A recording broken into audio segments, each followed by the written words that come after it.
Welcome to Bryer CD Showcase. I am Bryer Cisneros. This is actually my second attempt to record this because I did the whole thing, but when I went to check, I found out I wasn't recording. So I'm fine. Don't worry. I'm calm. But, I'm going to do this again. Won't be a problem. So, basically, let me just give you backstory. So, if you don't recall, if you're new, I did a video not too long ago, about a few weeks ago, where I decided to go through my entire CD collection and I wanted to find out what was my most popular year. What albums did I own the most albums in? And I did the video, and in that video I didn't really say it. Well, I kind of did, but I said something on the lines, well, this particular year, while it was the most popular, it wasn't particularly my favorite year. And so that's what this video is. It's just talking about my favorite year in music, because there is a difference between what's popular and what I consider to be my absolute favorite. Like the year that had the most albums that spoke to me the most. In other words, if you want to phrase it, picture this, then if I was going to be stuck on a desert island and I can only choose one year of music, this is the year I would choose. So before I actually get to the reveal, please don't forget to leave a like, comment below your favorite year of music, and also maybe name a few albums that were released in that year. Definitely looking forward to that. And don't forget to subscribe. And speaking of that, we recently, by the time I'm recording this, we recently got to 50 subscribers, which is excellent. Just thank you so much for subscribing. I don't want to celebrate too much because you don't know, because someone could unsubscribe and I could lose it. So maybe you can subscribe to the channel so that way I don't have that fear. So anyway, we're halfway to 100, which is again excellent. So let's keep this going. So now let's get to the reveal. So now drum roll. My favorite year of music is 1976. That is right, 1976. I mean, just a great year of music. And I'm going to go through all the albums I have from that year. So it's not as much as my most popular year, but still quite a lot. There's over 20, so I'm going to try and get through this quickly. I mean, when I say quickly, mainly because I did this, I did this already, but I wasn't recording, but it's whatever. Anyway, so yeah, so I originally was gonna go A to Z, but since it's already done, so I might as well go backwards. So I'm gonna go from Z to A. Maybe be a little different. So anyway, we're gonna start with dztop with Tejas here. Really good album. So many good songs in here, and I love the artwork. Just love the artwork here. I don't know, something peaceful about it. Maybe because it takes place at night, has some cool colors to it. And if you open it up, you get the whole artwork here. Yeah, it's so good. It might be sunset if I'm not mistaken, or maybe it could be dawn. One of those two. Comment below what you think. Anyway, and what's cool about this issue, because this came from a box set I have up there, of course, the top.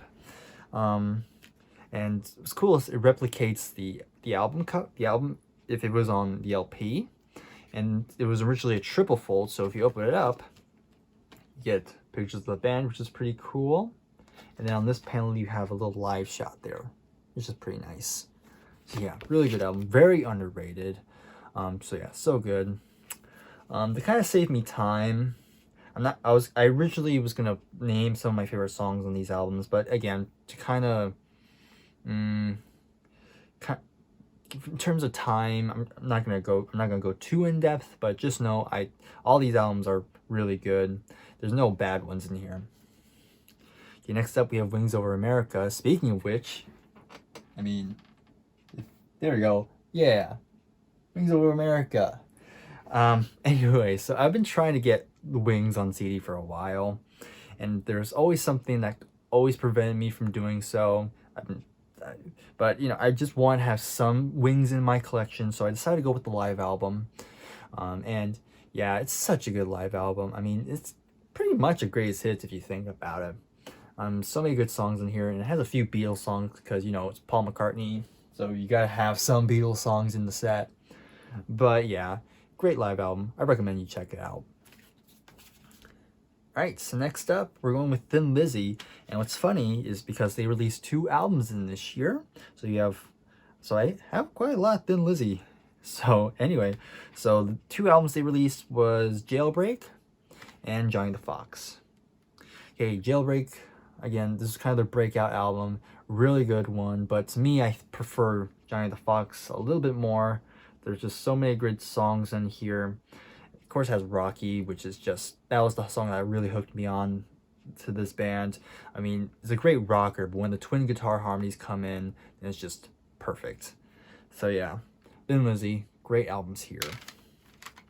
Yeah, I'm gonna check the camera real quick. Okay, we were recording.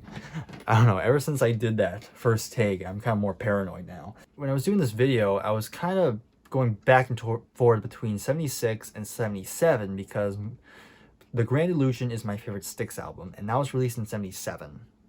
So, again, after some back and forth, I settled with 76, and because frankly, there's more albums I love from 76, but, you know, even though I don't have The Grand Illusion, Crystal Ball's still pretty damn good. I mean, this is the first album to have Tommy Shaw in the band, and boy, does he make a good impression here. Of course, it starts with Put Me On, Mademoiselle, I love, and then title track. I mean, those 2 songs by Tommy is just so good, and I love the closing track, which is a little cover of Claire de Lune, which goes into Ballerina, which is such an epic closing song. So yeah, it's a great album, and I love the artwork as well. I think it's probably my favorite album cover by them. I don't know, there's something mesmerizing about that, and I love the pink hue. Again, it might be just me, but I like the pink hue, and nice little shot of the ballerina slippers. Pretty fitting. But yeah, it's no Grand Illusion, but I'm still pretty happy I have Crystal Ball, at least. Okay, Stevie Wonder. Double album, a lot of songs, but Stevie Wonder, so nothing wrong with that. I mean, if you don't like Stevie Wonder, what the hell is wrong with you? But yeah, Stevie Wonder, this is Songs in the Key of Life. Alright, this is... When I was going through my albums, then I saw this album, and, you know, this was kind of one of the big albums where I was like, okay, yeah, 76 is the winner. Steely Dan, The Royal Scam. I mean, I've always had Asia for the longest time, and that was all I had by them. But then recently I wanted to check out more of their discography, and I decided to go with this one, and oh boy, this blew me away. Like, every song here is so good. I can name every song, and it's just amazing. But yeah, it's just, I just love it. I mean, it's jazzy, it's funky, a little bit of rock in there, but yeah, it's such a good album. And I love the artwork as well. I mean, if you know the lyrics to this album, it's very fitting. But yeah, so good. Okay, you have Scorpions with Virgin Killer. Of course, that's not the original album cover, and I'm not going to show it because I don't want this video taken down, and I highly suggest you don't look it up. You already looked it up, did you? I don't know. Anyway, so album cover aside, it's still a pretty damn good album. Very heavy. I don't know if I would consider Scorpions metal, but this is pretty damn close. But yeah, the guitar work by Uli Jon Roth is incredible here. I definitely want to check out more of the early stuff. I mean, I'm very familiar with their most popular stuff from the 80s and a little bit of the 90s, but not so much the 70s. But I have this and Taken by Force, and those 2 albums are pretty good, so definitely want to get more of the early catalog. So yeah, Scorpions, Virgin Killer, very good stuff. Right, Rush 2112. The Rush ranking video is still coming. Don't worry. But yeah, 2112, it's a really good album. I mean, the title track kind of overshadows side 2, but side 2 is still pretty damn good. There's some great songs on here. I mean, this was kind of their real breakthrough, if I'm not mistaken. But yeah, it's a classic. I mean, many people cite this as one of the best Rush albums, and you know, for good reasons. Okay, gotta have some Rod Stewart in here, and actually, no. I was, because, I have a Rod Stewart video lined up, and no, it's not coming. But oh well. But yeah, anyway, back to Rod Stewart. Yeah, very good album. This is divided into two halves. Side one's the slow half, and side two's the fast half. I kind of prefer side one, if I'm going to be honest. That might be unpopular. But yeah, it has some of the big hits on here. That's just me. But besides that, it's still a really good album. And gotta have some Rod Stewart in here. So I'm happy with that. Alright. Got some punk in here. This is just when punk was just starting to get big. And we have the Ramones with their self-titled debut. I mean, it's 14 songs, but none of the songs are longer than 3 minutes. I mean, so the album kind of goes by quick, but in my opinion, like, the songs on here are still very damn memorable. I mean, people always give crap on the Ramones because all their songs sound the same, but I disagree. I think these songs are very memorable, and they're very good. I mean, it's simple, but it's effective. That's pretty much how you can describe punk. Rainbow, Rising, yeah. I mean, what's there to say? I mean, you have Ronnie James Dio, Richie Blackmore, Cozy Powell on drums, and of course has the other members as well. And produced by Martin Birch. Yeah, it's a classic one. It has probably some of Ronnie's best vocals and some of Richie's best guitar work.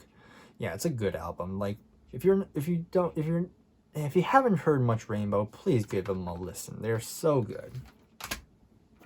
Is the Queen playing still? Oh, yep, still playing, just in time, because it's Somebody to Love playing, and the album in question is Where Somebody to Love comes from. Yeah, I mean, it's not my favorite Queen album, but it's definitely up there. Probably top 5, if I'm not mistaken.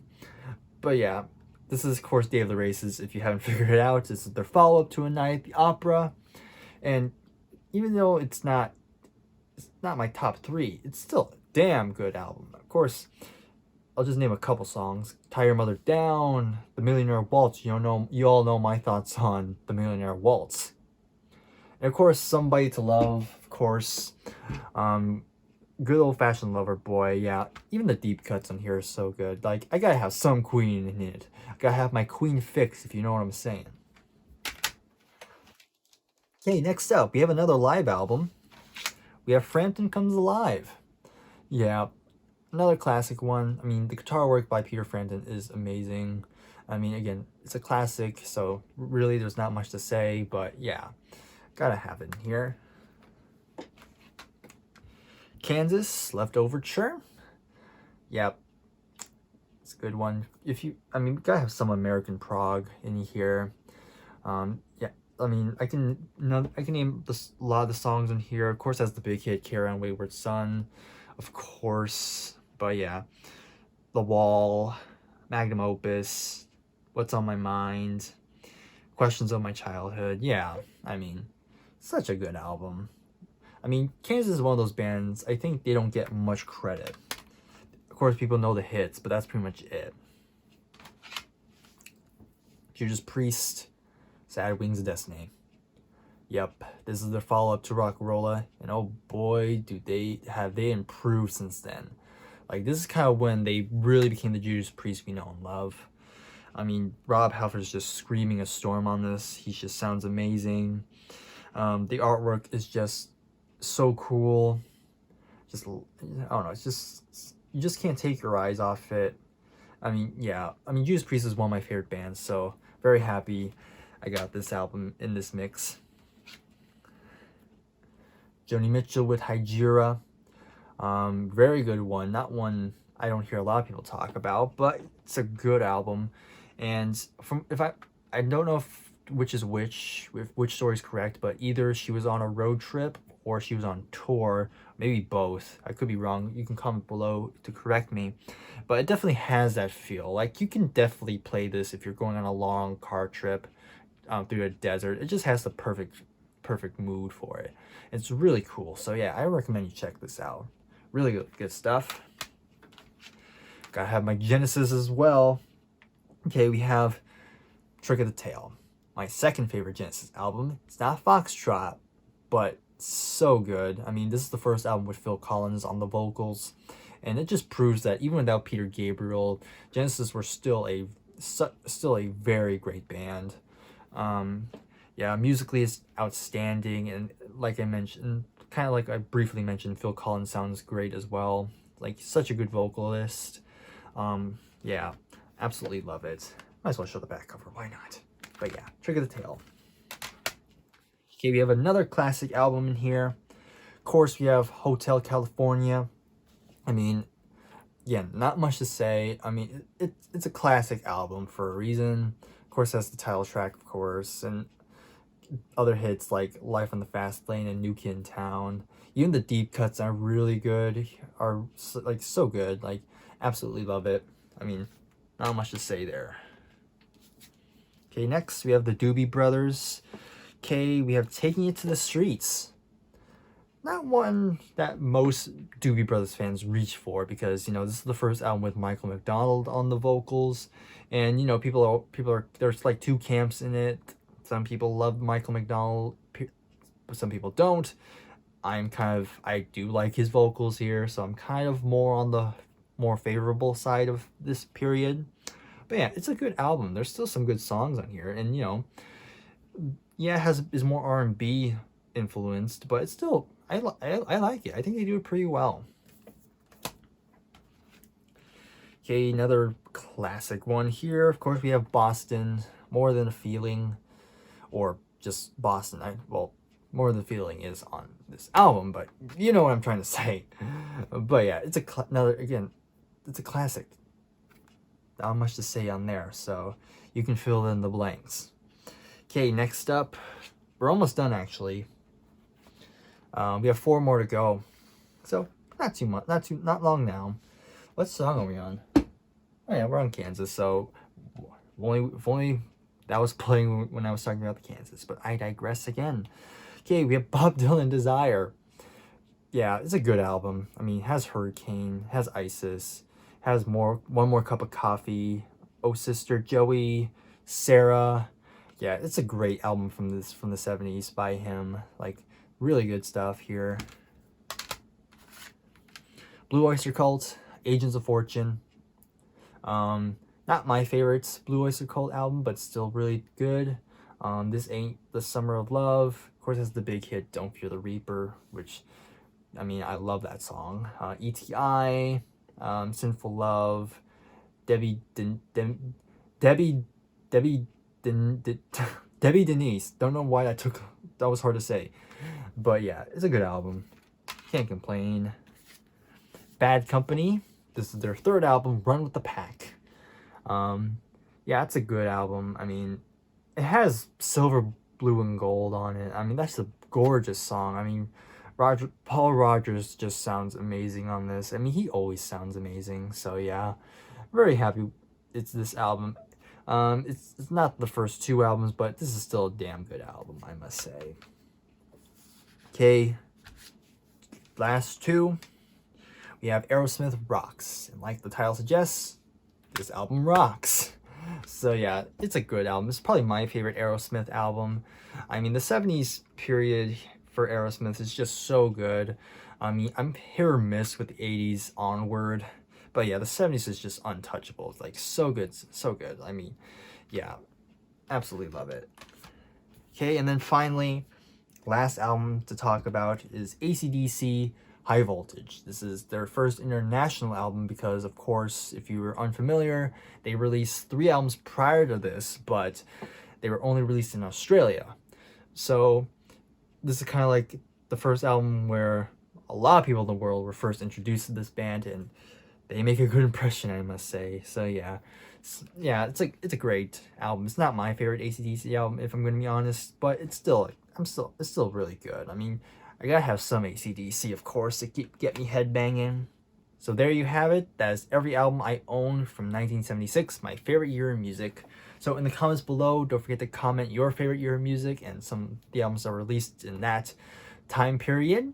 And also, if you want to name your favorite album from 76, another thing you can comment below. And don't forget to like the video, and of course subscribe to the channel if you're new. Again, thank you so much for 50 subscribers. Again, don't want us to celebrate too much, just in case. But yeah, we're halfway there basically. And so let's see if we can get to 100 by the end of the year. So thank you again for watching. Take care and goodbye for now.